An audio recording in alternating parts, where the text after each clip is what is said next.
guys. Now, you may well be sick to the back teeth of hearing all sorts of different conflicting advice from different experts on what we're supposed to be eating to be healthy. And honestly, I know how bewildering this all is, and I wouldn't blame you if you just wanted to throw your hands up in the air and think, well, the experts can't agree between themselves, so I'm just going to ignore the whole lot of them and carry on doing what I'm doing.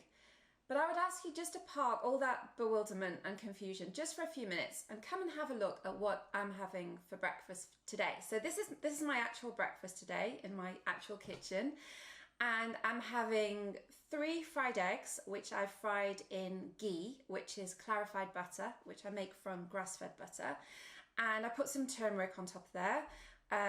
I've got some roasted sweet potatoes, which I had left over from dinner last night, and I've got an avocado on which I'm going to put some extra virgin olive oil.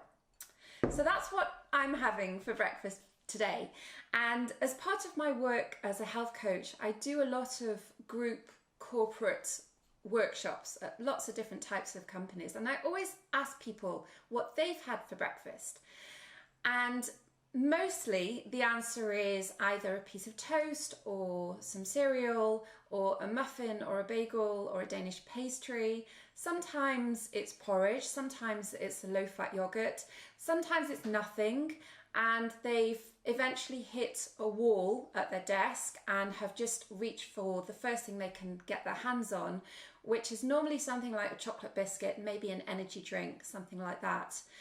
But what I find for the most part is that people are, the first thing that they're eating at whatever time of day that is some sort of refined carbohydrate bomb. And that is sending their blood sugar absolutely soaring, and then a bit later on crashing. And that's leaving them gasping for the next fix of refined carbs. And I see the knock-on effects of this blood sugar roller coaster that they're on. I see it played out in the workplace up and down the country. So people getting brain fog, brain freeze, just not being able to think or concentrate, people falling asleep at their desk, say around 3 o'clock in the afternoon, and having to zhuzh themselves up with a string of coffees just to stay awake until the end of the working day.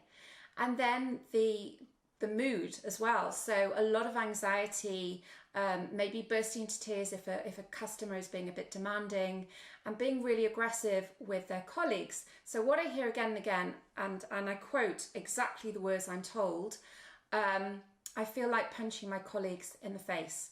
So that is what blood sugar roller coaster does to us. And when I tell people what I've had for breakfast, there's normally a kind of collective gasp of horror, and inevitably somebody will pipe up, "Oh my goodness, what about your cholesterol?"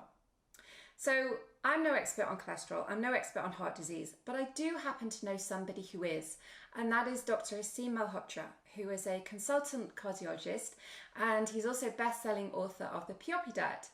And recently I sat down with him and asked him about this whole question of cholesterol, and here's what he had to say. First and foremost, let's talk about blood cholesterol. It's not as an important risk factor for the development of heart disease. In fact, there is some data to suggest that for most people, actually, cholesterol itself is not a risk factor for heart disease at all. It doesn't correlate very well when you look at the overall data. So it should be relegated down to the bottom of what we should be focusing on, first and foremost. What is the most important risk factor for development of heart disease is something called insulin resistance. Essentially, your body becoming resistant to the effects of the hormone insulin over time. Yes. Another way to for the public to understand that, there are a few conditions together that link to insulin resistance. So type 2 diabetes, high blood pressure, increased triglycerides in the bloodstream, low HDL, which is low good cholesterol, and increased waist circumference. And if you have 3 of those 5, you get that fulfills definition for something called metabolic syndrome. I myself and 2 other very renowned cardiologists published an editorial in British Journal of Sports Medicine last year where we said we need to shift the focus away from really cholesterol to insulin resistance and inflammation. Just to put it in perspective about cholesterol, if you're over 60, I published a paper where we did some research looking at populations which had, just looking at specifically the so-called bad cholesterol people think about, LDL. And we found that if you're over 60, LDL was not associated with heart disease at all. and was inversely associated with death. In other words, the higher your LDL, the less likely you were to die. And one of the reasons for that, there's a huge misconception out there, or a misunderstanding if you like. Everyone's thought about cholesterol as the demon causing heart disease.